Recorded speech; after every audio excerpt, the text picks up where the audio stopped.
Bueno, hoy es la última clase de nuestro ser, es la 12ª clase. Increíblemente pasó rápido el tiempo. Hoy es la cuarta parte de la nueva naturaleza dentro de esa enseñanza. Y hemos estado hablando el viernes pasado hablamos de la transformación. Y les había dicho que íbamos a extenderlo hasta la última clase. Y para eso quiero que me acompañen a Romanos 12:21. Vamos a ver un ejemplo de un verso que utilizamos como base de estas dos últimas clases acerca de la transformación. Romanos 12:21.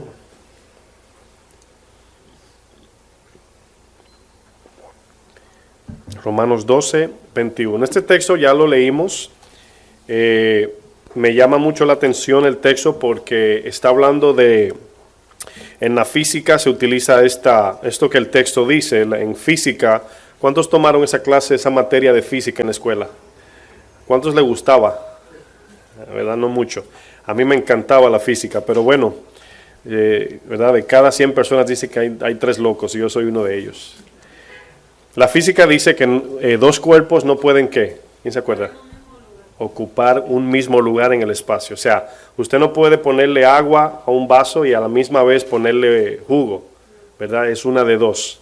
Entonces, asimismo el texto tiene la idea de que dos cosas no pueden estar en un mismo lugar. Si yo estoy parado aquí, para que otra persona se pare donde yo estoy, yo tengo que moverme.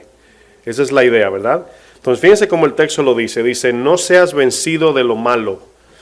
Ahora, la primera parte que vemos de este texto dice, no seamos vencidos de lo malo. ¿Usted ha tratado alguna vez, verdad, inventando de poner su mente en blanco?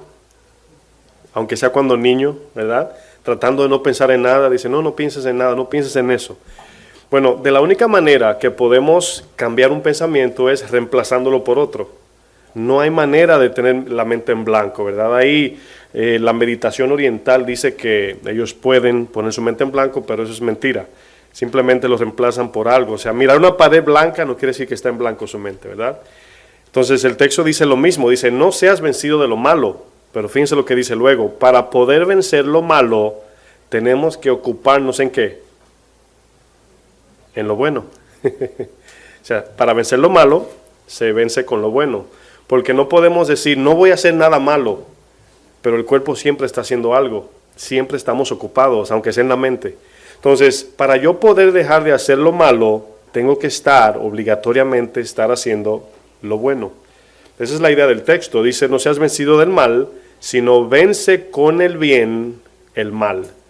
Entonces, fíjense lo que dice, si usted retrocede al capítulo 8, verso 13. Es un texto paralelo, o sea, tienen el mismo sentido. Romanos 8:13, fíjense lo que dice.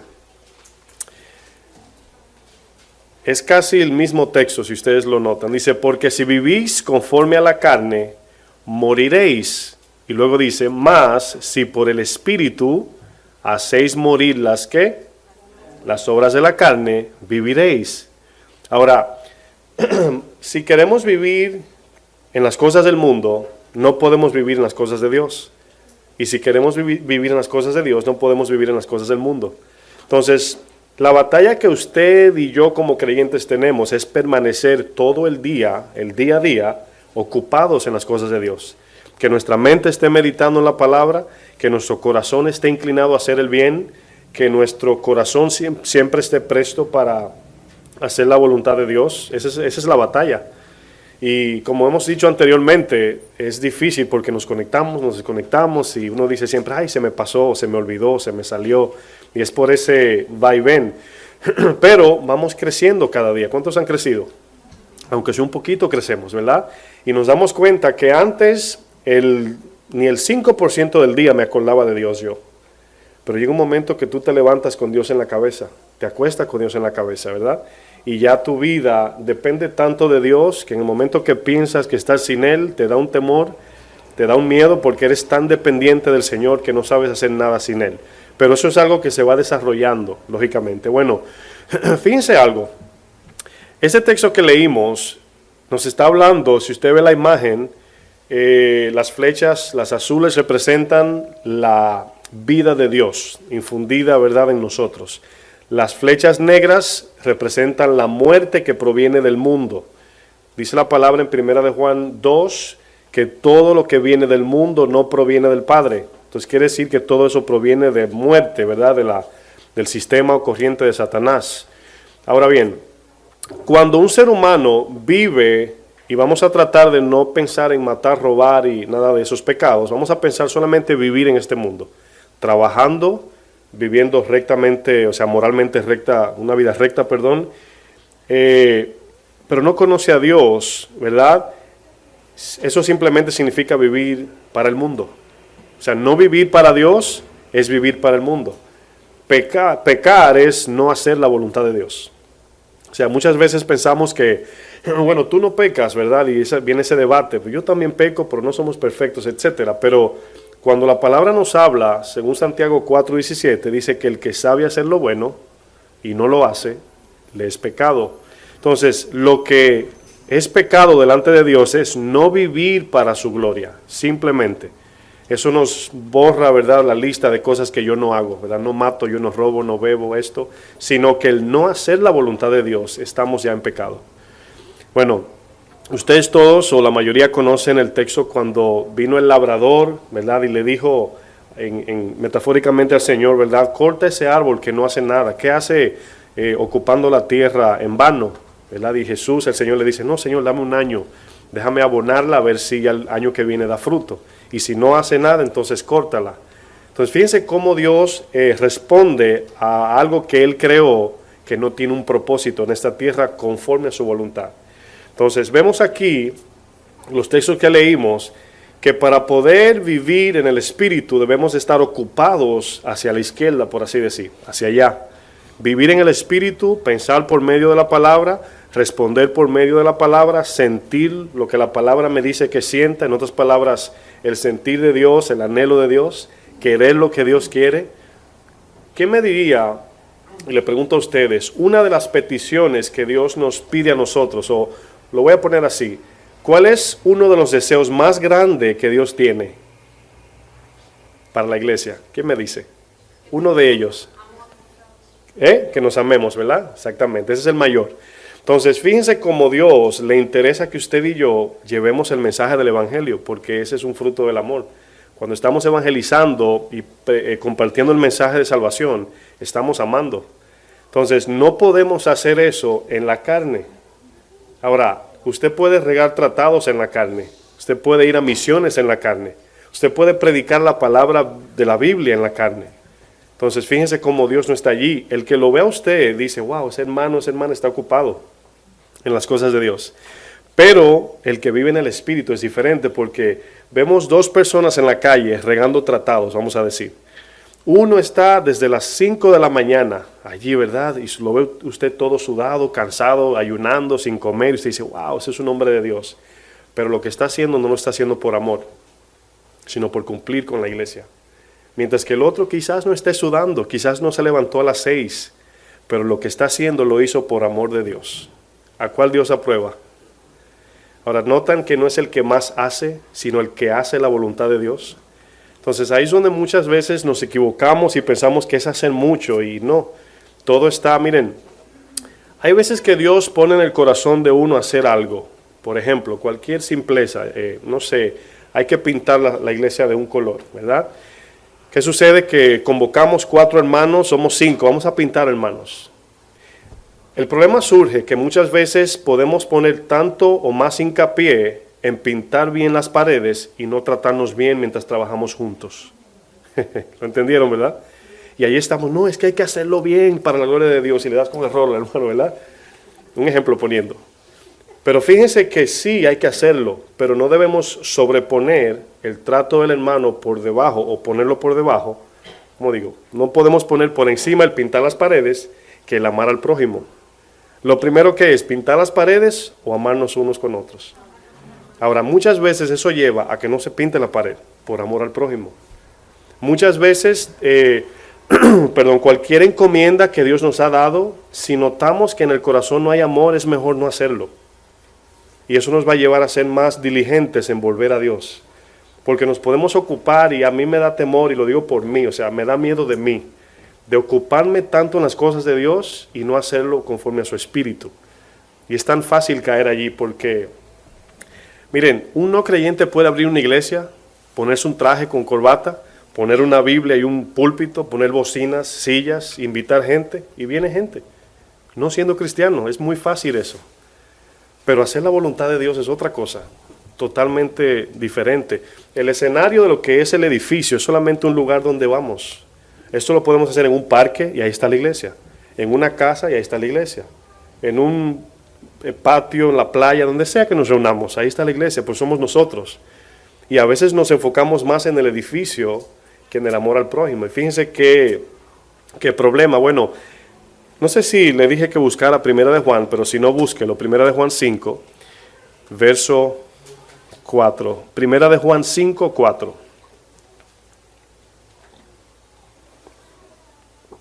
Son cosas, lo que acabo de decir, son cosas que parecen simples, pero cuando somos honestos en nuestro corazón decimos, wow, pero ¿por qué no se me ocurre, verdad? Pensar eso, porque es tan simple, es lo más práctico para el cristiano. Aquí aparece la palabra en el Romanos 12, 21, la palabra vencer. No sé si notaron, ¿verdad? No seas vencido de lo malo, sino vence el mal con el bien, o vence con el bien el mal.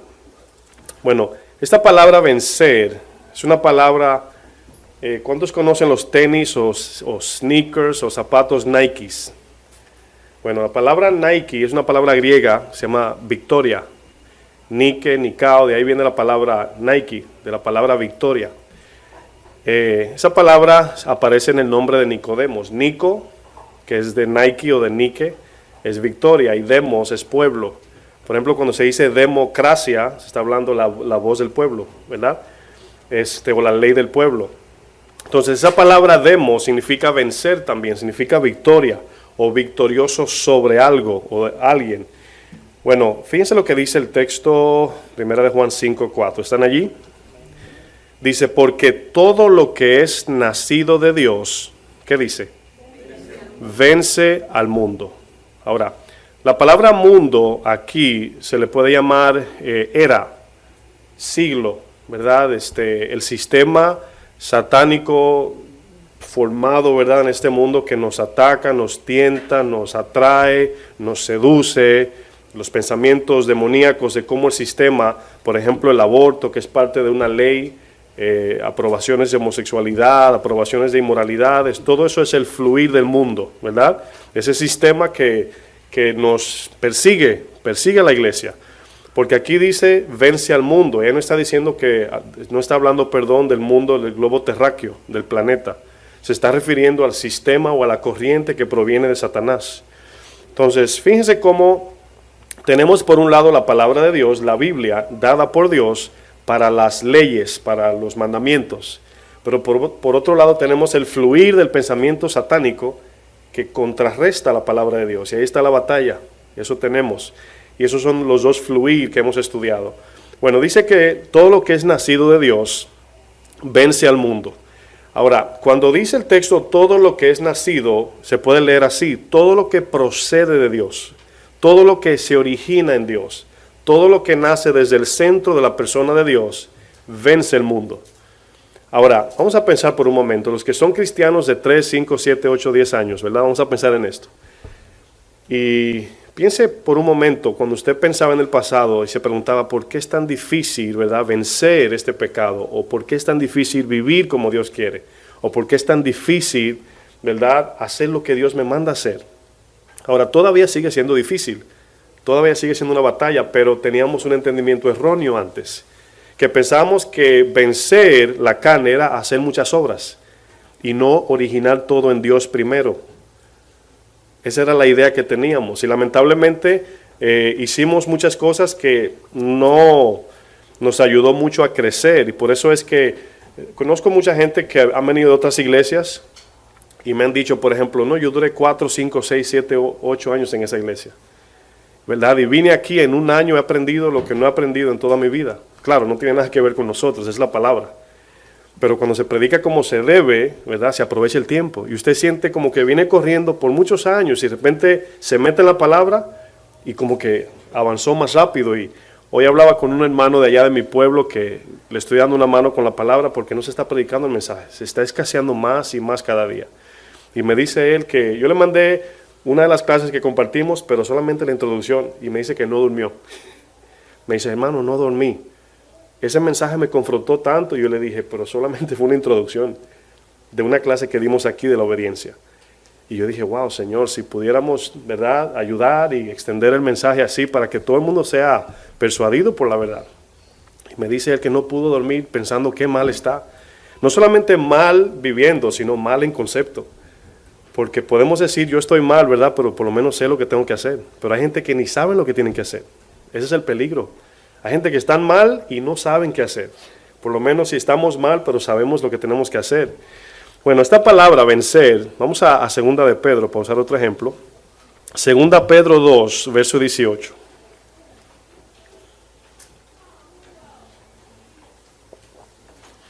Un ejercicio que yo le puedo recomendar es este.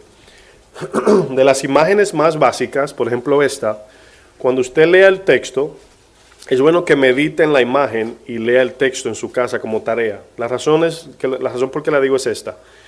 Somos más fáciles para guardar fotos que palabras en nuestra mente. Entonces, cuando usted está leyendo la Biblia que dice, ¿verdad?, el mover del Espíritu, el mover del mundo, y usted ve la imagen, se le queda algo grabado más fácil. Por eso yo hice los diseños para que se pueda entender un poquito más práctico.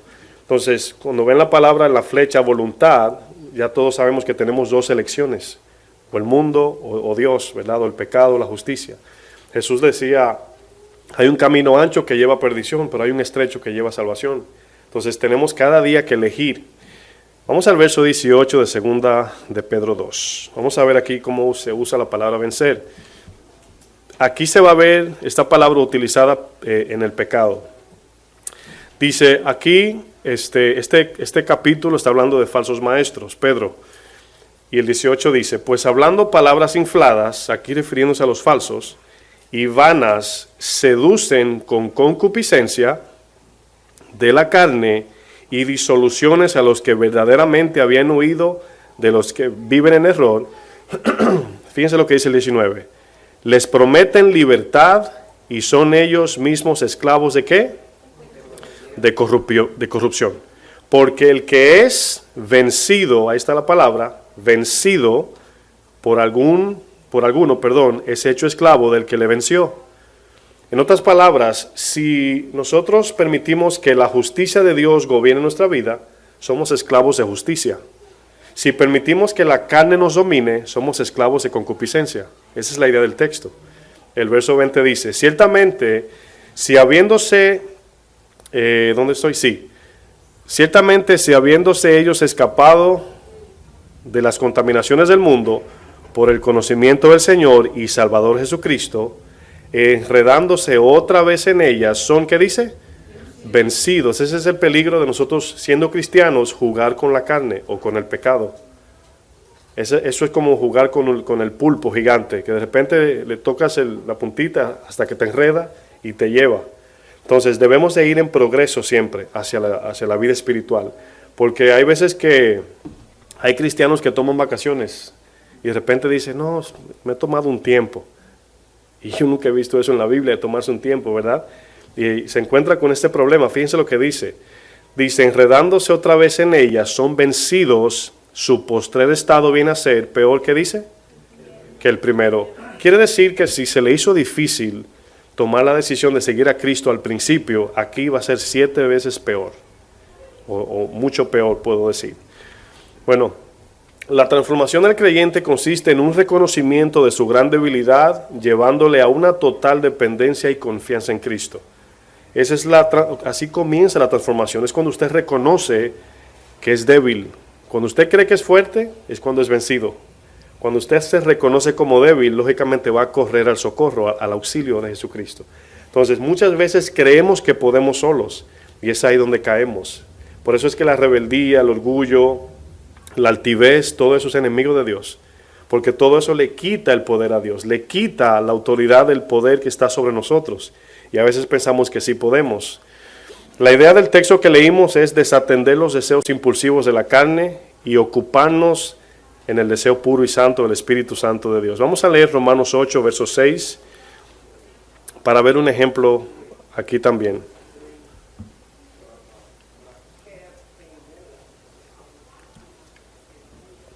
Romanos 8, 6.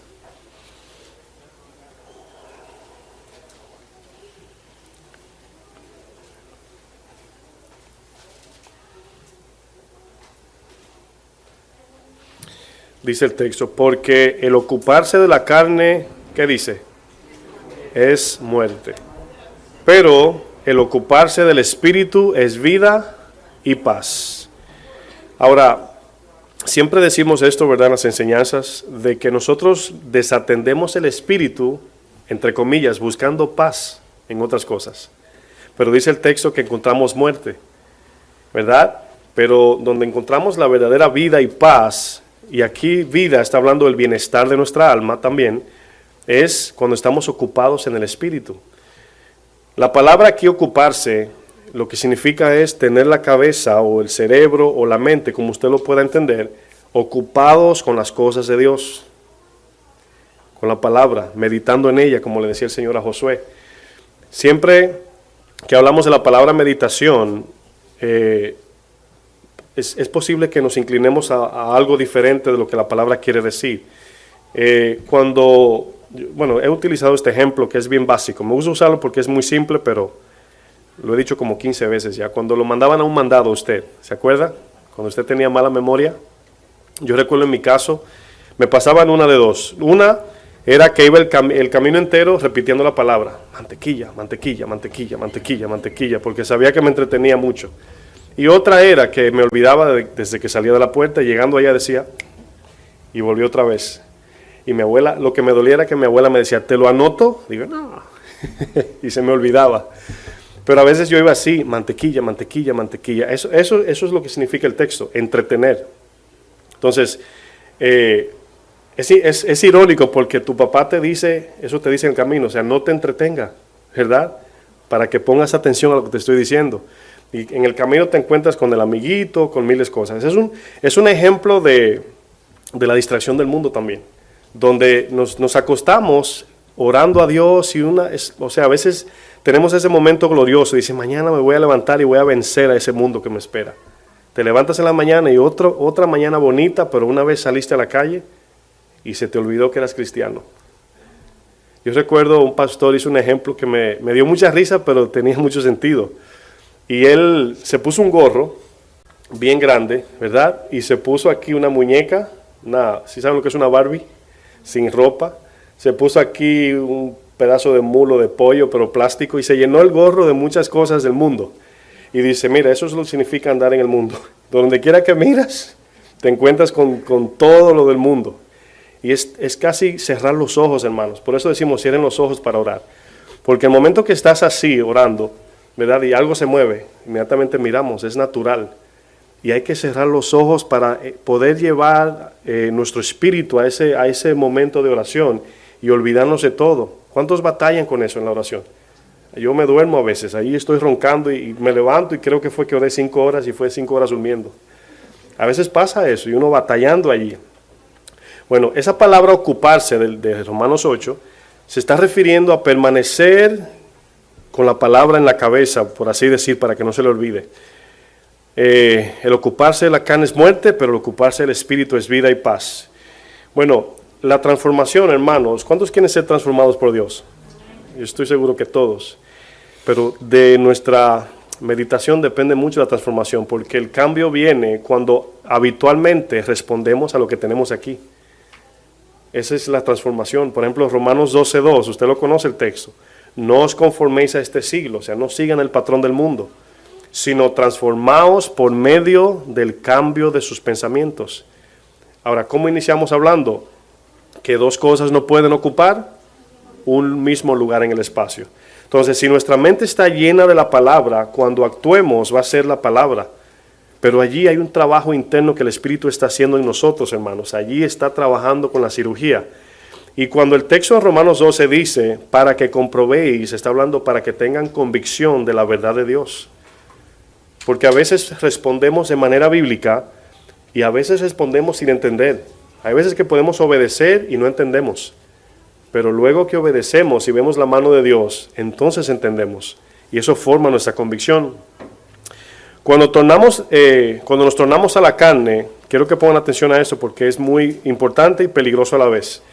Cuando usted y yo, como cristianos, nos tornamos a la carne, suceden tres cosas. Suceden muchas, pero esas tres son básicas. Número uno, detenemos la obra del Espíritu.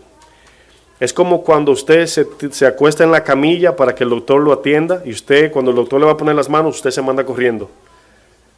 O sea, quiere decir que el doctor nunca va a poder tratar con usted, ¿verdad? Entonces, cada vez que nos tornamos a la carne, detenemos la obra de Dios. Y si tenemos prisa en crecer, esto detiene y atrasa. Número dos, fortalecemos la carne. Fortalecemos la carne. Y si fortalecemos la carne, la número 3 es debilitamos el espíritu. Por eso muchas veces se hace tan difícil vencer la carne. Miren, si usted divide el mundo como una naranja en dos, tenemos Oriente y Occidente, por ejemplo. En el Oriente, allí la gente está corriendo por su vida. Y aquí en Occidente la gente está corriendo por su barriga. O sea, el cristiano de este lado no puede ni ayunar. Estoy hablando en serio, suena jocoso, pero es la verdad, hermanos. O sea, la consejería del Oriente es, no, que me apuntaron a la cabeza y casi niego al Señor, pero no tiro el tiro. Ah, no, muy bien, hermano, Dios te bendiga, que te vaya bien. De este lado es, hermano, no puedo dejar de comer, o no puedo dejar de hacer esto. Cosas humanas que cualquier persona no cristiana, por hábitos bien disciplinados, lo hace, y el cristiano no. A mí me da risa cuando, y no lo digo a manera de burla, pero cuando veo una persona, ¿verdad?, de 300 libras hablando de ayuno. ¿Sí lo entienden? ¿O no? Me están mirando mal, como que ofendí a alguien. Estoy hablando en serio, hermanos, de verdad. Son cosas tan simples que no podemos hacer de este lado. Si nosotros nos transportan de aquel lado de la isla o del mundo, a mí me da miedo de verdad. De aquel lado se está hablando de perder la vida. O sea, salió una noticia de que mataron la mamá de una niña. Y la niña allí llorando dice, yo sé que veré a mi papá. Yo sé que se fue con el Señor. O sea, es increíble, hermanos. De verdad, de este lado, yo me incluyo también, estamos ñoños. De verdad, hermanos, vienen tiempos difíciles, se lo digo de corazón. Vienen tiempos bien difíciles. Bien difíciles. Y el Señor está como nunca hablándonos de santidad, de disciplina, de hábitos, de cosas que debemos de practicar básicamente. Ni siquiera nos está pidiendo nada del otro mundo. Incluso el libro de Corintios nos dice que Dios no nos ha pedido nada que no sea humano. Así dice la Biblia. O sea, no hay tentación que no sea humana que venga a vosotros. Vamos al libro de 1 Tesalonicenses. Vamos al capítulo 5.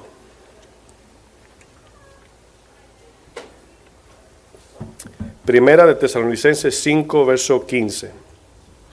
Fíjense aquí este texto, cómo se refiere a apagar el espíritu. Yo les soy sincero, cuando yo pienso en la necesidad del cristiano del espíritu, la misma palabra nos dice que no podemos hacer nada sin el espíritu, nada. Primera Tesalonicenses 5, 15, no sé si todos me escucharon. 5, 15. ¿Eso dije? Oh, sí, pensé que... Lo que pasa es que a veces cuando lo digo y me miran un poquito, digo yo, dije segunda, tercera. Perdón. 5:15, miren lo que dice. Mirad que ninguno pague a otro, ¿qué dice? Mal por mal. Van a ver este texto que se ve muy simple, pero van a ver detrás. Dice, antes seguid siempre lo bueno unos para con otros y para con todos. Y luego dice, estad siempre gozosos, orad sin cesar, dad gracias en todo, porque esta es la voluntad de Dios para con vosotros en Cristo Jesús. Y luego dice, no apaguéis el espíritu. Eso que acabamos de leer parece tan simple, parece como si fuera un hábito natural de un buen ciudadano. Primero comienza diciendo, mirad que nadie pague a otro mal por mal. Y ahí está hablando del odio hacia el prójimo, ¿verdad? Pero ¿pudiésemos nosotros hacer esto sin el Espíritu? ¿Amar al prójimo sin el Espíritu? Si quien produce el amor ágape sacrificial en nosotros es Dios. Ahora, parece muy simple el texto. Luego dice, seguid siempre lo bueno unos para con otros y para con todos. Y ahí nos está hablando de andar en el Espíritu. Pero fíjense el 16, estad siempre gozosos. Ahora, el gozo, en la palabra siempre lo vemos como fruto y como obediencia. O sea, que no tengamos queja. Pero cuando podemos gozarnos en una tribulación, diciendo, hay dos tipos de gozo, vamos a verlo así para no confundirlos. Hay un gozo que es espiritual, que es el entendimiento. Decimos, bueno, duele, pero yo sé que Dios está obrando. Ese es el gozo de obediencia.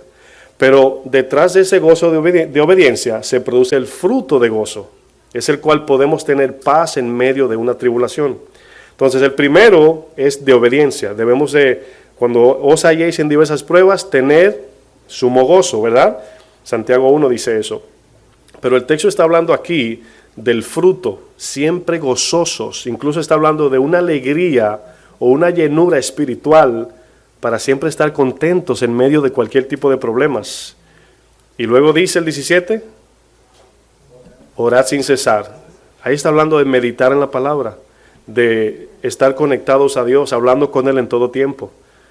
Hemos estudiado esto mucho. 18 dice, dar gracias en todo. ¿Y en todo significa? En todo, en lo bueno y en lo malo. Porque esta es la voluntad de Dios para con vosotros en Cristo Jesús. Y luego dice, no apaguéis el Espíritu. Ahora, ¿cómo se apaga el Espíritu? Lógicamente, el Espíritu es ese agente que está en nosotros, la persona de Dios en nosotros, ¿verdad? Morando, que nos lleva, pone el sentir de la palabra. Pero cuando no obedecemos al Espíritu, ¿qué hacemos? Lo apagamos, cuando no le hacemos caso. Y le voy a decir algo. Miren cómo se apaga el Espíritu que a veces ignoramos. Creo que hemos hablado de esto, pero bueno. A veces vamos a hacer algo, ¿verdad? Algo muy simple, pero tiene mala intención. Puede ser vanagloria, puede ser odio, celos, etcétera. Puede ser competencia, que también es pecado con el hermano. Y el Espíritu te lo dice. Te dice, mira, eso es esto. Es vanagloria, es pecado, es celos. Y nosotros ignoramos esa voz, pensamos que somos nosotros pensando. Y cuando no respondemos a lo que el Espíritu revela en ese momento y seguimos hacia adelante, apagamos su voz. Ahora, la palabra apagar es metafórica de una lámpara, de soplar una vela. El punto aquí es que cuando usted y yo apagamos el Espíritu, ni cuenta nos damos. Y pensamos que lo estamos escuchando. Ese es el problema del pecado, que el pecado engaña contra el que se peca y el que está pecando también lo engaña. O sea, de ambas partes. Y fíjense cómo fácilmente el pecado puede, o apagar el Espíritu nos puede engañar también. Quiero que Javier ponga la otra imagen, la segunda foto. Analicemos cómo funciona el proceso de transformación. Vamos a pensar en un ejemplo como un doctor. Cuando pensamos en un doctor, vamos a pensar en tres cosas: su propósito, sus restricciones y sus herramientas. Estoy utilizando el ejemplo del doctor porque Dios está haciendo una cirugía en nuestro corazón. La imagen que le puse ahí, ¿puedes ponerlo, Javier, en 16:9? Lo que pasa es que sí, como tiene tanta gráfica, como ahí está, déjalo ahí, está bien, ahí se ve bien. Gracias. Retomo, el doctor utilicé tres cosas como ejemplo: propósito, restricciones y herramientas. El propósito de un doctor es sanar. ¿Están de acuerdo? Las restricciones del doctor te va a decir, no puedes comer esto, tienes que acostarte aquí, descansar, etc. Y luego las herramientas que usa son especiales para la cirugía, podemos decir, ¿verdad? Usted nunca va a ver herramientas de carro, de mecánica en un hospital. Es posible, pero no son para eso. Bueno, la idea aquí es que nos preguntamos cuál es el propósito del trato de Dios con el creyente. La misma del doctor, sanar, pero en este caso es sanar nuestro ser, nuestro espíritu, alma y cuerpo. Cuando pensamos en sus restricciones, tenemos los mandamientos del Señor. En los mandamientos aparece la repetida no mates, no robes. Ahí están las restricciones. Pero las herramientas, hermanos, ¿cuáles son? Si usted me dice, ¿qué herramientas el Señor usa para tratar con nosotros? O moldearnos o transformarnos. El hermano. El hermano. Exactamente, la herramienta que usa es tu hermano. Entonces, cuando alguien te hace algo mal, ¿verdad? Debemos de responder ¿cómo? Con bien, ya lo leímos al principio de la enseñanza. Entonces, a veces podemos ver a alguien que hizo algo tan mal y podemos ir y chismosear y decírselo a alguien, no, vi a fulano haciendo esto y ya, pecamos igual. O podemos tener una mala actitud o enojarnos con ese hermano en vez de amarlo y ayudarlo. Ahora, ¿notan cómo hay dos culpables aquí? El publicano y el fariseo, los dos malhechores en la cruz. Y a veces pensamos que el malo es el que mató 15, no el que odia al que mató 15. Entonces, podemos ver un asesino como Barrabás.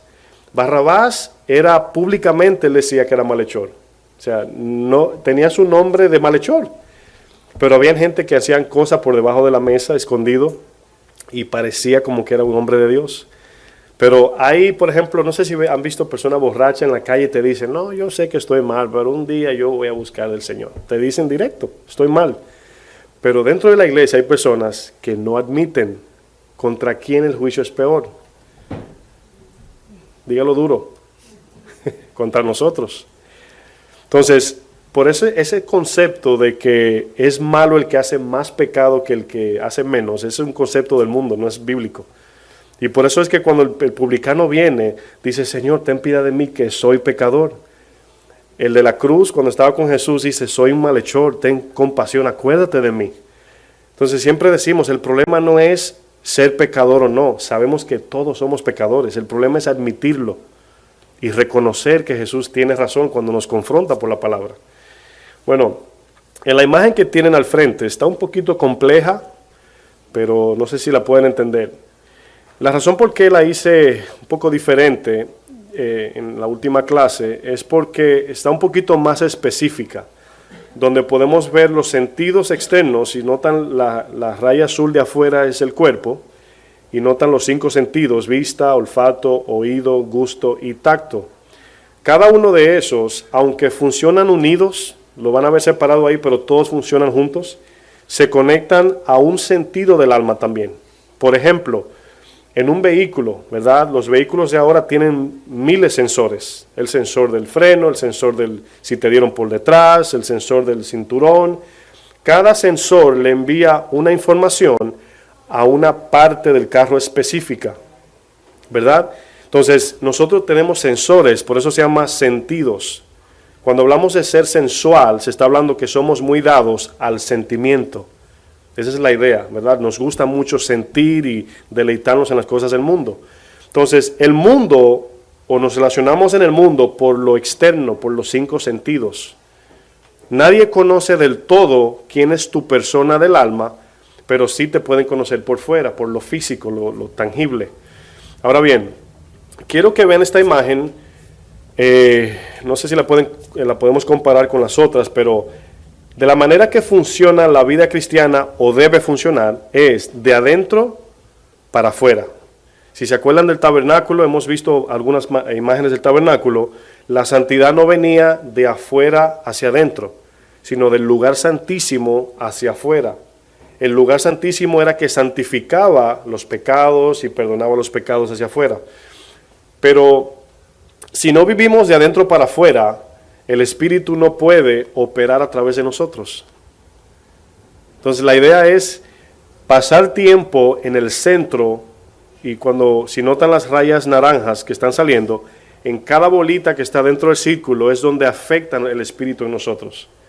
Cuando sale el poder del Espíritu afecta a nuestro espíritu, afecta a nuestra alma y afecta a nuestro cuerpo. Esa es la idea. Entonces, cuando proviene de Dios es puro, es santo, es justo. Cuando proviene del hombre es corrupto, es muerte, ¿verdad? Es vacío. Entonces no sé si tengo un texto de Romanos, si usted lo puede buscar por favor, Romanos 8:16. Si alguien lo puede leer en voz alta, Romanos 8:16.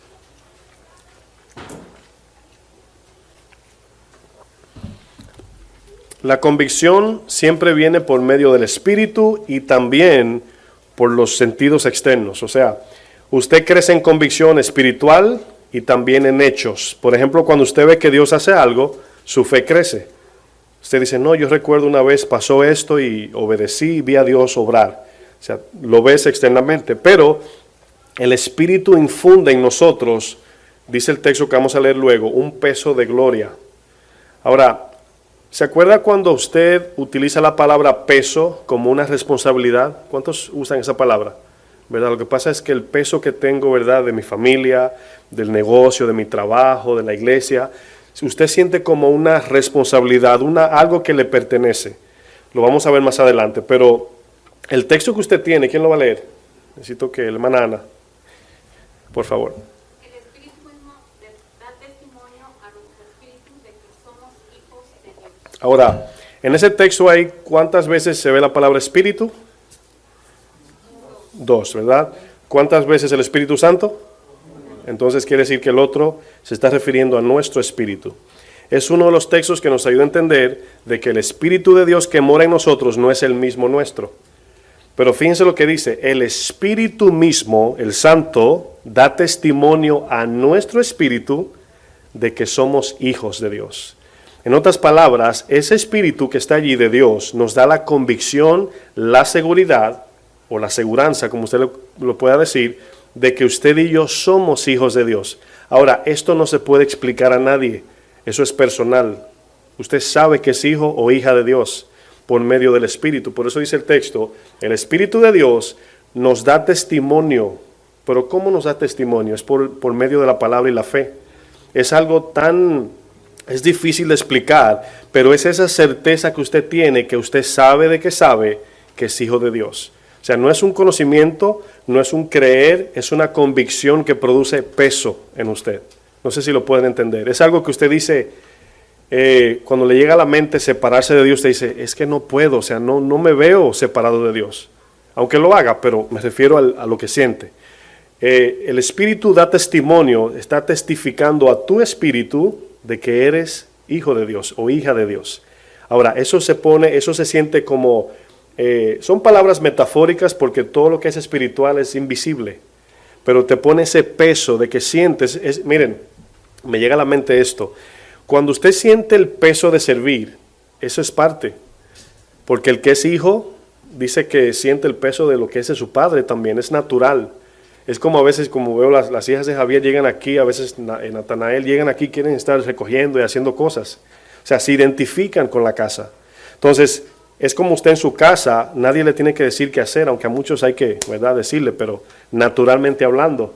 Entonces, ese peso lo vamos a ver ahora en 2 Corintios 4, 16, para entender un poquito mejor lo que quiero decir.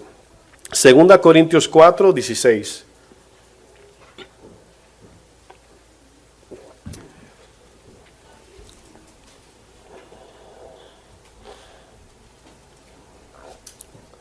Por ejemplo, esa palabra peso, no sé si sucede con todos, no puedo hablar por todos, pero Dios al pastor le pone el peso de las ovejas, donde los pastores deben, como vuelvo y repito, no sé si todos, pero deben de tener esa carga de que cuando una oveja no está bien, o sea, el pastor no debe estar celebrando, ¿verdad?, por allá, como que no pasa nada, o sea, es un peso. Y muchas veces nos pasa a mí, con mi esposa, a veces hablando así, el día entero es hablando de las ovejas. ¿Y cómo está fulano? Y fulano no fue el domingo, y fulano no llamó, y fulano está en el hospital, y a fulano le pasó esto. Esa es la conversación diaria. Pero es un peso natural. Yo no obligo a mi esposa a hablar de eso. A veces ella lo pone como tema, a veces yo lo pongo como tema. Es un peso que ponen los pastores. Y no se lo pone Dios a todo el mundo porque no, quizás a muchos para que ore, pero todas las ovejas así, quizás no lo sé. Y es un peso que uno siente, es algo que te domina. Verso 16, 2 Corintios. Asegúrese que esté en segunda. ¿Están ahí? Dice, por tanto, no desmayamos. ¿Qué quiere decir la palabra desmayar? Bueno, metafóricamente se está refiriendo como a un corredor que ya está cansado de correr y quiere detenerse, ¿verdad? El texto dice, no desmayamos. Pero fíjense lo que dice. Antes, aunque nuestro hombre exterior se va desgastando. Quiero detenerme un momento porque puede traer confusión. ¿A qué se está refiriendo el hombre exterior? ¿A qué se está refiriendo? ¿Al cuerpo? Permiso, déjame terminar para que elija una de dos. ¿Al cuerpo o al deseo del cuerpo?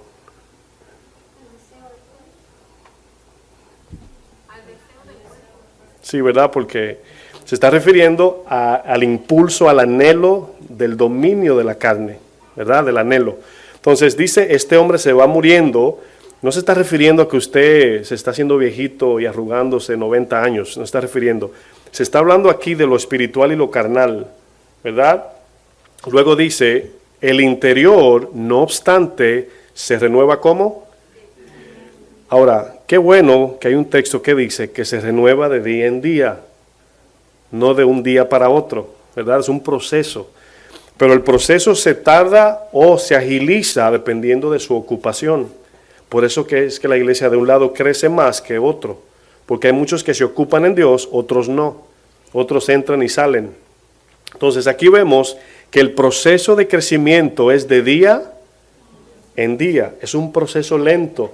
Cada día crecemos un poquito más, lógicamente si estamos ocupados en Dios. Entonces vemos cómo podemos tener un arranque de enojo con un hermano porque hizo algo malo y no tener misericordia de que estamos todos en el proceso del crecimiento. Ahora, claro, no es una licencia para hacer lo que queremos, pero sí debemos de tener paciencia.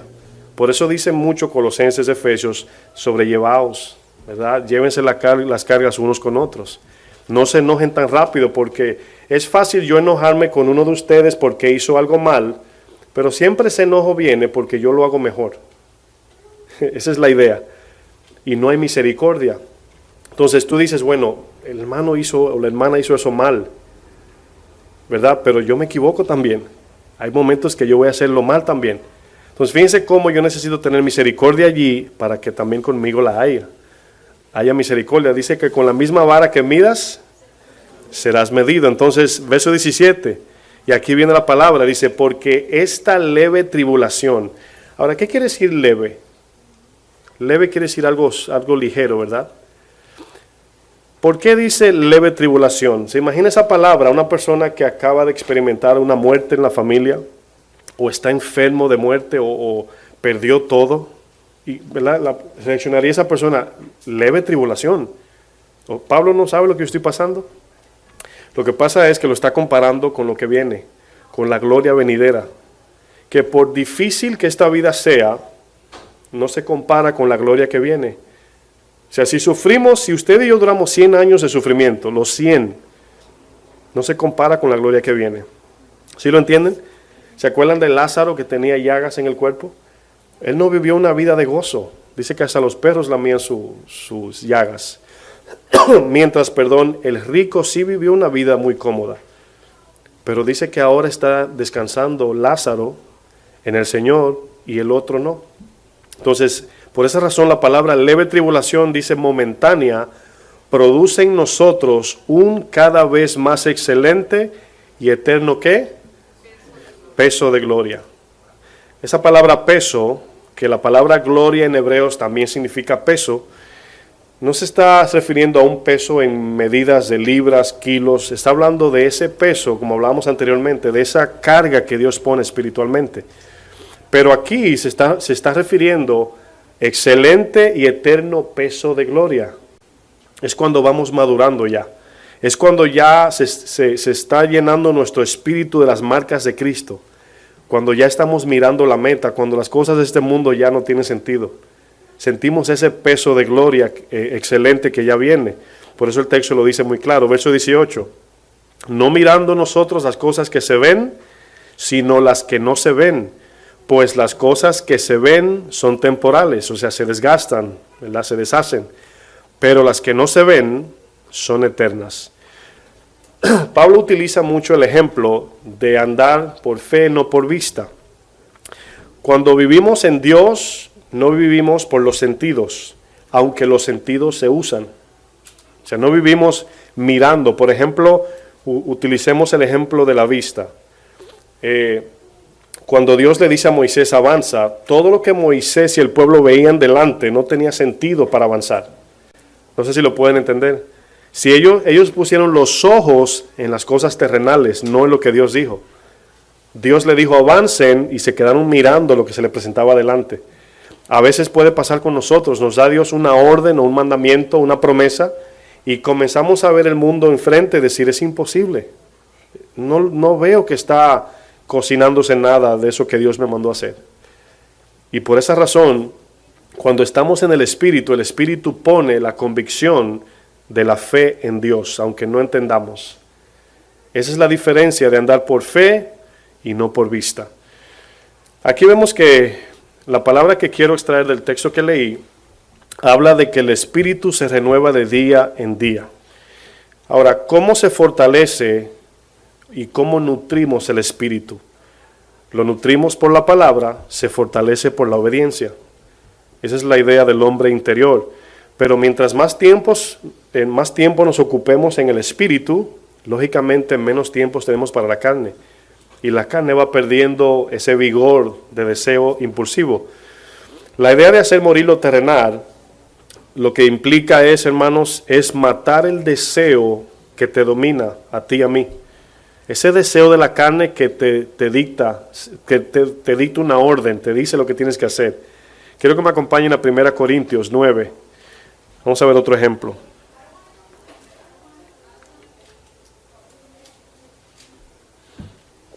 1 Corintios 9, 25. Luego vamos a leer los textos que están en los cuadros azules ahí en la imagen. Miren lo que dice Pablo aquí. 1 Corintios 9, 25. Dice, todo aquel que lucha, aquí hablando de un luchador, del deporte lucha libre, ¿verdad? Dice, de todo se abstiene. Ahora, Pablo siempre utiliza palabras, como en este caso, así como en el caso de los evangelios. Cuando se dice la palabra todo en la Biblia, no se está refiriendo de todo el mundo, o de todas las cosas del mundo. Se está refiriendo a todo según el contexto. Por ejemplo, Juan 15:7 dice, el que permanece en mí, mis palabras en vosotros, pedid todo lo que quisiereis y se os dará. Pero todo allí es fruto, por ejemplo. Entonces aquí todo, dice, de todo se abstiene, tiene que ver con todo aquello que afecta a este atleta a ganar la competencia. Entonces se está refiriendo a lo carnal, terrenal, pero utiliza algo metafórico con el atleta. Dice, de todo se abstiene. Dice, ellos, los que corren literalmente en las Olimpiadas, a la verdad para recibir una corona, ¿cómo? Corruptible, o sea, aunque sea de oro, un día se va a fulminar. Pero nosotros una incorruptible. Y aquí Pablo, definiendo la corona que nos toca, de eso va a depender nuestra dedicación y entrega. Porque si ellos, un atleta, hermano, da toda su vida por ser atleta, su identidad es esa, el atletismo. Su nombre, su fama, depende de eso. Y dan toda su vida, ayunan, se sacrifican, hacen ejercicios que tú dices, wow, o sea, yo no podría hacer eso. Pero nosotros ayunar por un día o orar por 15 minutos se nos hace imposible. Y aquí dice Pablo, ellos dan su vida por una corona corruptible. ¿Cuánto más nosotros por una incorruptible? Fíjense lo que dice luego. 26. Así que yo, hablando Pablo, de esta manera corro, no como a la aventura. O sea, Pablo aquí no está dando su vida por nada. De esta manera peleo, no como quien golpea el aire, sino que golpeo mi cuerpo. ¿Qué significa golpear el cuerpo? Simplemente ponerlo a sufrir cuando te pide algo. Eso es lo que Pablo está diciendo. O sea, cuando el cuerpo me dice quiero esto y yo le digo que no, viene dolor. Cuando usted quiere un helado, un chocolate, una ropa, una cartera, unos zapatos, un perfume, un viaje, un carro, una casa, y usted le dice que no a la carne, viene dolor. Y allí el golpe que Pablo está hablando metafóricamente es pone a sufrir a lo que la carne te pide. Pero acuérdense de lo que está diciendo el contexto. Todo lo que detenga la obra de Dios, todo lo que te haga separarte de la presencia de Dios, todo lo que te lleve a no crecer espiritualmente, todo eso le debes decir que no. Porque comienza el texto diciendo, todo el que corre, de todo se abstiene, para no perder ¿qué? La carrera, exactamente. Y luego dice, mi cuerpo lo golpeo y lo pongo en servidumbre. O sea, el cuerpo debe de hacer lo que nosotros decimos. Miren, yo recuerdo que a veces mi esposa y yo manejamos 2 horas para ir a comprar un cupcake por ahí. O sea, gastamos $15 de gasolina, 3 horas manejando para un cupcake. Porque es bueno, no es malo, no es pecado, pero para que vean lo que hacemos cuando la carne quiere algo. ¿Se imaginan? A veces yo recuerdo que yo iba a Upstate 1 hora y media manejando para comer un helado. Pues yo trabajaba allá y me gustaban mucho. Y yo y mi esposa, vámonos para, se llamaba Mary Kay, sí, algo así. Y manejamos 1 hora y media para un helado de $5. Y se imaginan, hermanos, 1 hora y media. O sea, no es malo, pero fíjense lo que hacemos por el deseo de la carne. Pablo dice, no sea que habiendo sido heraldo, o sea, el que anuncia el evangelio, para otros yo mismo venga a ser eliminado. Pablo nos está dando un consejo, hermanos, aquí, de que si usted y yo estamos corriendo la carrera de la fe con los ojos en las cosas del mundo, podemos ser eliminados. Esa es la idea. Si andamos mirando las cosas que vemos por los sentidos, y este mundo crece cada día, hermanos, en lo fácil, lo cómodo y lo bonito y lo barato. Y miren, es increíble cómo nosotros hemos caído en un sistema de todo fácil. Ya no queremos proceso. Como una persona cuando ve un anuncio, por ejemplo, de, ¿qué pongo? Una crema, ¿verdad? Que quema grasa. No sé si alguien ha caído en ese gancho, como decimos en mi país. Pero si quiere bajar, ¿verdad? Y quiere verte así como el modelo que ponen allí, en 5 días compra esta crema. Y la gente la compra. Y el modelo que está allí, ¿verdad? Tiene la barriga así. Flat. Ahora, si usted la compró, no levante su mano. Pero ¿cuántos saben que eso es mentira? Es mentira, o sea, nadie quiere ir al gimnasio y hacer ejercicios. La gente quiere una pastilla que adelgace. Por eso hay, ¿verdad?, cirujanos y todo es rápido. Es ahora que lo quiero. Entonces, ya vivimos en ese tiempo donde tú quieres algo y es ya, mañana. Pero, lo voy a decir así, afortunadamente el crecimiento espiritual o cristiano es un proceso lento. Y hay personas, por eso a muchos se engañan en la iglesia, porque viene un profeta y dice, ¿cuántos batallan con tal o cual cosa? Pase adelante que le vamos a poner la mano y vamos a orar. Yo creo que Dios quita pecado de nosotros, yo lo creo. Yo creo en eso, pero no todos. Yo recuerdo cuando conocí al Señor, yo le di una lista de pecados que el Señor se llevó, así, murieron instantáneamente. Pero hay otros que cada día tengo que pisarlo, cada mañana tengo que levantarme a ponerlo debajo de la cama. Y estamos en ese proceso, pero veo progreso, veo crecimiento, veo que cada vez más es menos.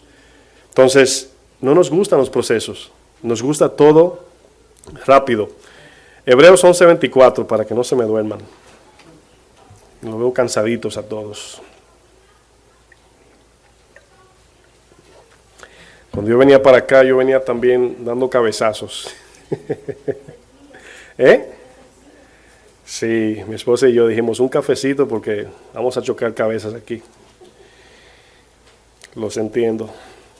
Hebreos 11:24. Fíjense aquí Moisés.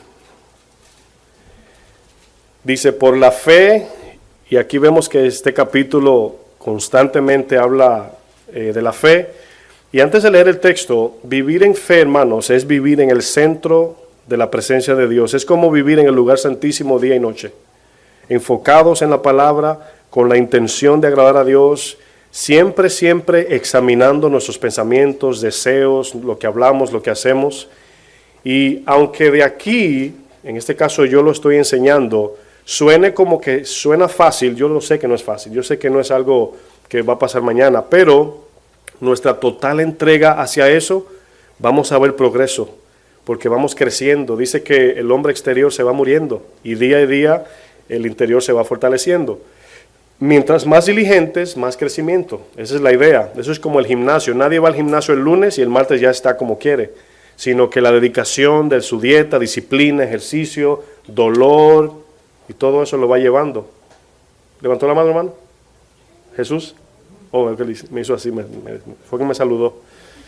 Pasa que viendo que hizo así pensé que iba a hacer una pregunta. Bueno, 11:24 de Hebreos, miren lo que dice, por la fe Moisés, hecho ya grande, ¿verdad? Rehusó llamarse hijo de la hija de Faraón. Aquí vemos la negación de Moisés. Moisés se dijo que no así. Ahora, usted y yo no nos imaginamos, no podemos imaginarnos el lujo, la comodidad, el renombre, la ropa, la comida, o sea, todo en su mano. Y decirle que no a eso para sufrir, debe de haber una convicción muy bien puesta. Dice que rehusó llamarse hijo de la hija de Faraón. Y el 25 dice, escogiendo. Ahora, ¿notan la palabra aquí escoger? Que debemos nosotros escoger seguir a Cristo. Podemos escoger lo que queremos, pero debemos de escoger a Cristo.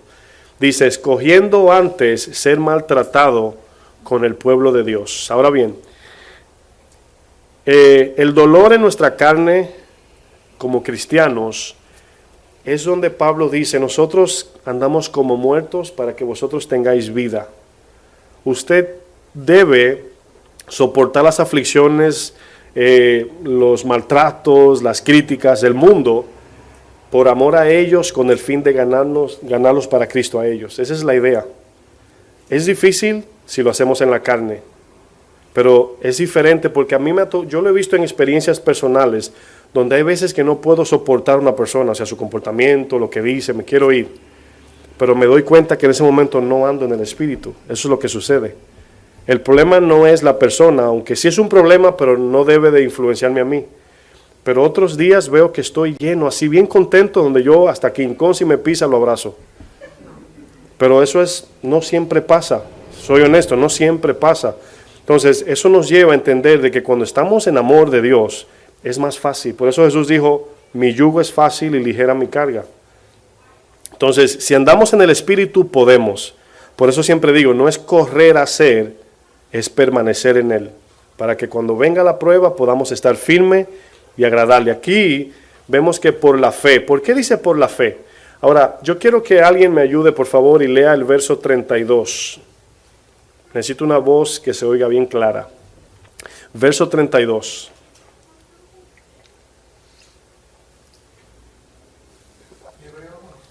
Sí, por favor. ¿Y qué más digo?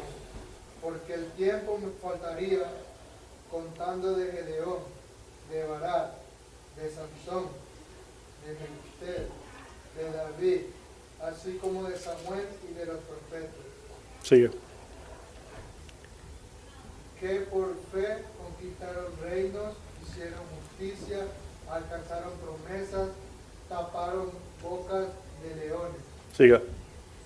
Apagaron fuegos impetuosos, evitaron filo de espada, sacaron fuerza de debilidad. Páralo ahí.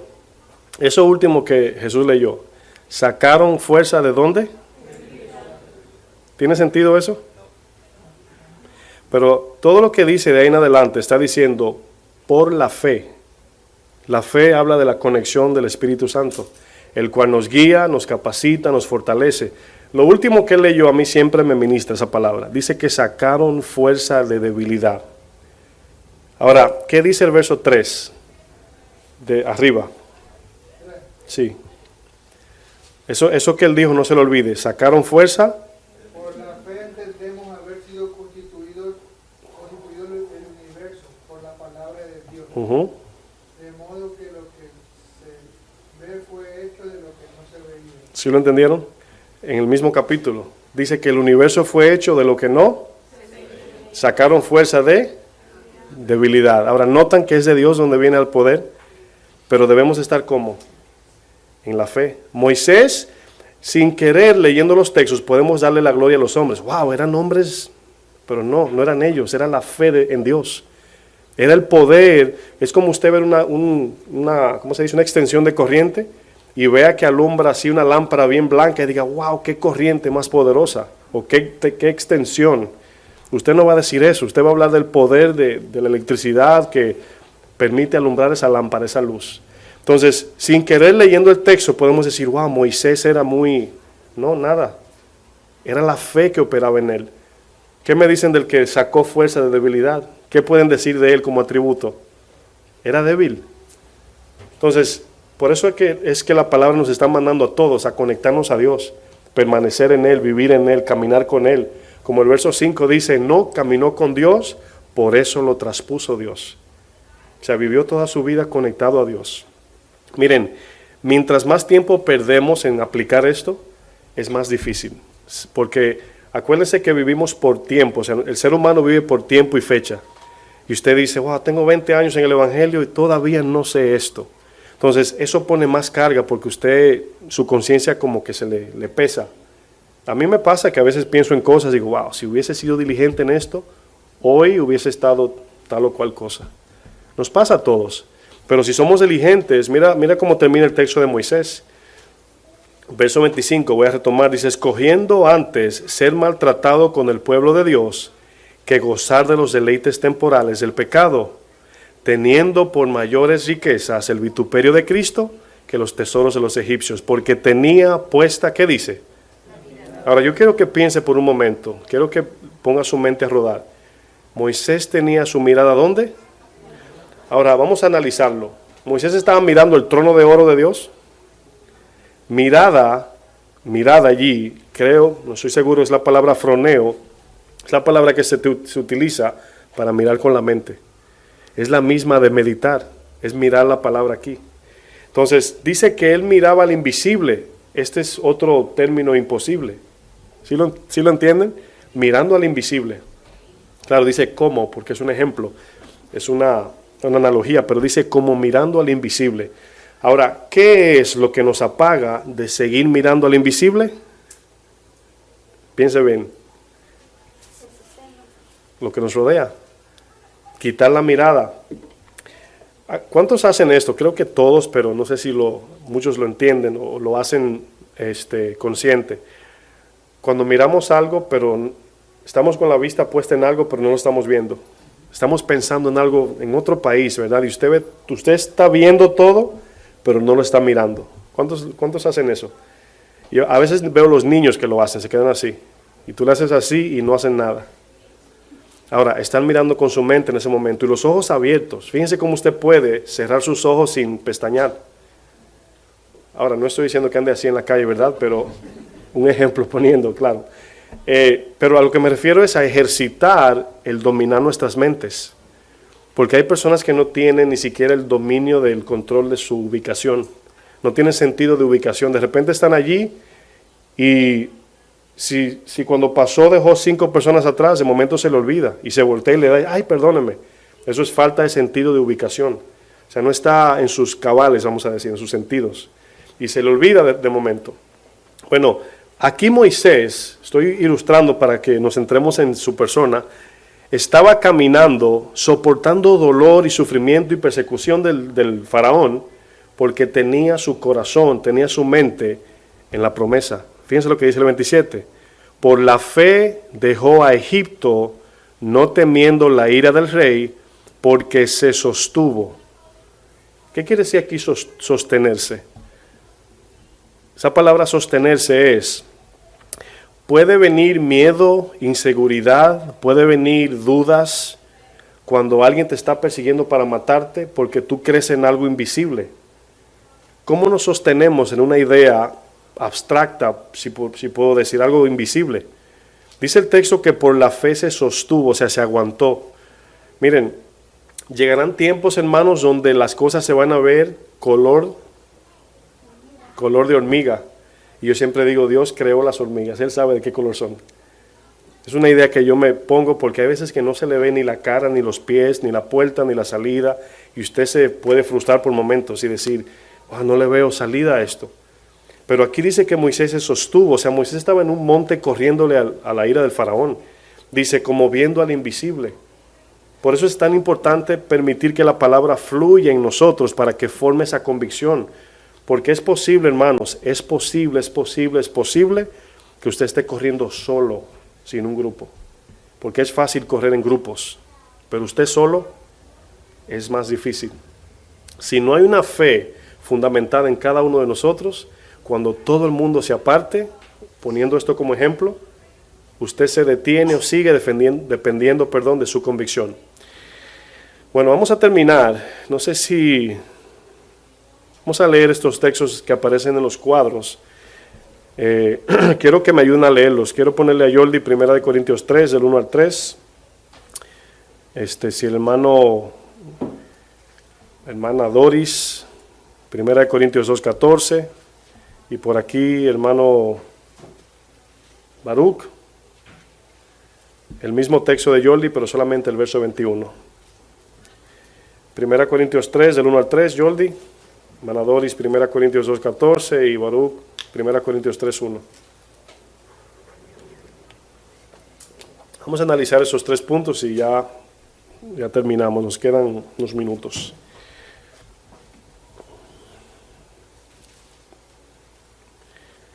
Yoli, puedes.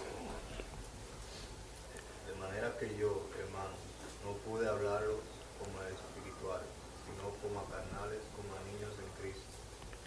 Os di a beber leche y no vianda, porque aún no erais capaces, ni sois capaces todavía, porque aún sois carnales, pues habiendo entre vosotros celos, contiendas y disensiones, no sois carnales y andáis como hombres. Notan que Pablo en ese texto utiliza 2 cosas, por lo menos, para hablar de un cristiano inmaduro. El que anda por los sentidos y el que tiene contienda con su hermano. O sea, competencia, contienda, celos, etc. Y utiliza el término carnal, o sea, no anda por medio de los sentidos y no por el espíritu.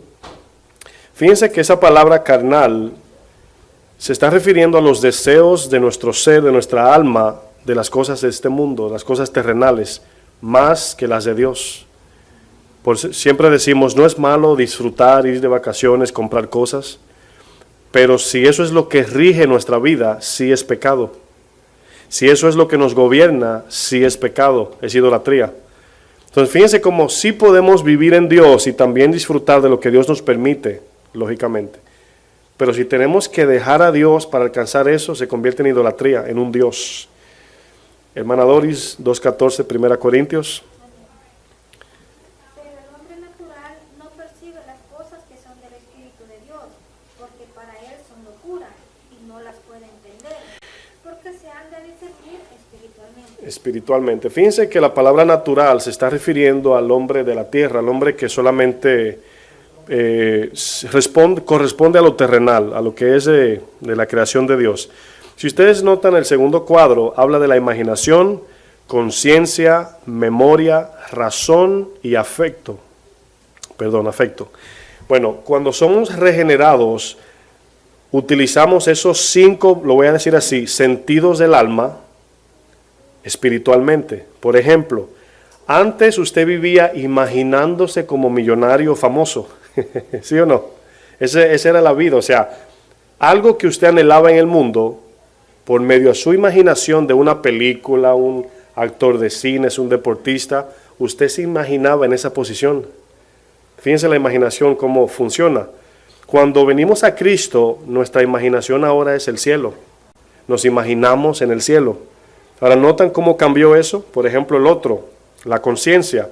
Nosotros vivíamos, nuestra conciencia nos culpaba cuando era algo que nos afectaba de manera personal. Pero ahora el Espíritu acusa o nos redarguye por medio de esa conciencia. Y cuando usted falla o peca, que es como llamamos según la palabra, la conciencia le acusa. Por ejemplo, memoria. Usted tiene memoria, muchas memorias de su pasado. Tiene memoria de sus familiares, de nombres, números de teléfono, fechas de cumpleaños, lugares, etc. Pero fíjense cómo usted va creciendo en el Señor y su memoria va cambiando. Ahora bien, nunca olvidamos, pero sí podemos memorizar lo que queremos. Nunca olvidamos lo que hemos vivido. Eso es algo que se queda grabado. Pero nuestra memoria ahora viene a ser la mente de Cristo, por ejemplo. Número 4, nuestra razón. Ahora, ¿cuál era el medio de razonamiento? Antes era el beneficio hacia mí. Pero ahora nuestro razonamiento es el beneficio de la gloria de Dios, o debe ser. Y el 5 es el afecto. El afecto de antes era, si me llamas, te llamo. Si me das, te doy, incluyendo golpes, ¿verdad? Si me regalas algo, yo te regalo algo. Ese era el afecto que entendíamos. Pero el afecto de ahora es que yo sufro por amor a ti. Ahora, notan cómo los 5 sentidos del alma, por así decirle voy a llamar, cambian en la regeneración. Ya no usamos los sentidos con ese propósito. Ahora, si volvemos al carnal, vamos a pensar de manera ya en la nueva naturaleza, nuestros ojos deben de ser puros, lo que vemos. lo que olemos. Y lógicamente el olor se utiliza también como un medio espiritual. No todos lo usan o no todos tienen ese desarrollo, pero también el olfato, hay personas que huelen peligro. No sé si conocen personas así, que le da el olor de algo peligroso, pero es un medio de discernimiento también. El oído, lo que escuchamos es importante, si no es la palabra, si no es lo que Dios dice. El gusto, por ejemplo, cuando usted toma una decisión, utilizamos la palabra, necesito probarlo primero. Si usted usa esa palabra, usted compra un reloj, ¿verdad? Usted dice, lo voy a probar. Literalmente parece ser que es con la lengua, ¿verdad? Pero no se está refiriendo a eso. Probar es allí, mirar cuál es el correcto. Pero aquí la palabra gusto es un medio de discernimiento para razonar. Y el tacto también. Por ejemplo, usted compra una fruta y, por ejemplo, la berenjena, si está blandita, usted le hace así, ¿verdad? No la compre. Los que no saben comprar berenjena ya aprendieron ya, ¿verdad? Y usted usa los ojos, quizás la nariz y la mano. Y usted ahí está discerniendo, por así decir, comprar eso. Bueno, el punto 3 es el que va a leer Baruch. Creo que es la repetición de lo que dijo Jordi, pero en el primero habla del espiritual. ¿Lo puede leer, hermano? Es una referencia que Pablo en el capítulo 3 hace de los dos, del espiritual y el carnal. Se puede utilizar también el capítulo 2, hablando del espiritual, ¿verdad? O al que es espiritual, es al que Pablo quería hablarle en este caso. De manera que yo, hermanos, no pude hablaros como a espirituales, sino como a carnales, como a niños en Cristo. Ahora, ¿notaron los dos grupos? O sea, hay carnales y espirituales. Pero Pablo vino a traer un mensaje, por así decir, pero no le pudo dar el mensaje. No le pudo decir de parte de Dios lo que le quería decir, porque todavía estaban como niños. Entonces, es como que usted le quiere hablar, su hijo tiene 5 años, usted le habla como un niño, ¿verdad? Pero cumplió 20 años y usted le quiere decir a qué universidad va, y usted lo ve jugando con las cositas de Legos en el suelo, jugando, ¿verdad? Con una botella de leche en la mano, y usted viene con el pensamiento de hablarle de la universidad, pero dice, no, pero todavía está jugando con cosas de 1 año. No le puedo decir lo que le quiero decir. Entonces, Pablo aquí contrasta el espiritual con el carnal. Y muchas veces queremos crecer de manera espiritual, pero fíjense lo que dice el cuadro número 3. ¿Cómo funciona el crecimiento, verdad, espiritual? ¿O cómo es la operación de vivir en lo espiritual? Lógicamente, yo lo puse en ese orden. Fe, la palabra de Dios, la oración, la adoración y la comunión. Ahora, la palabra adoración nos está refiriendo cuando nos reunimos aquí 1 hora a cantar.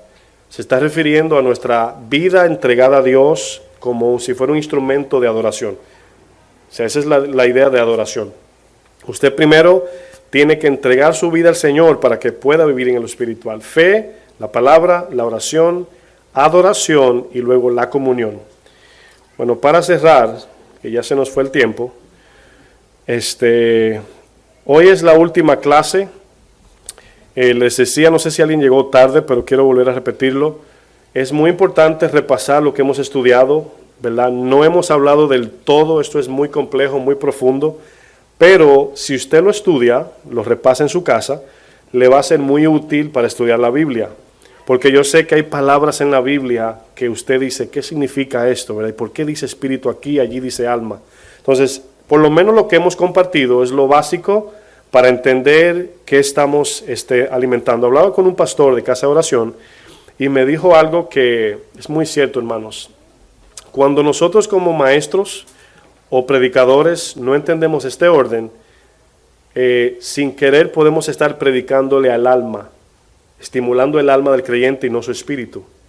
Entonces, ¿qué sucede? Es peligroso porque cuando el anticristo venga o el sistema como está allá afuera, va a ser muy fácil un cristiano caer en las garras de las cosas del mundo, porque el mensaje va dirigido a su alma, no a su espíritu. Entonces, la palabra, dice Jesús en Juan 6:63, dice, las palabras que yo os he hablado son vida y espíritu. Ahora, el alma necesita ser regenerada, por lo tanto, debemos de considerar como que nuestro cuerpo no existe, carnal, espiritualmente hablando. Debemos de vivir inclinados en las cosas de Dios, porque mientras más alimentamos la carne, menos alimentamos lo espiritual, entonces el de la carne siempre va a estar más fuerte. Y el momento de decidir va a ser difícil, porque este va a estar más fuerte que el del espíritu, ¿verdad? Sí. Sí, esto que acaba de decir usted es precisamente lo que estaba estudiando ahora. Perdón, hermano Javier, ¿puedes ya, para un minuto hasta que corte el en vivo?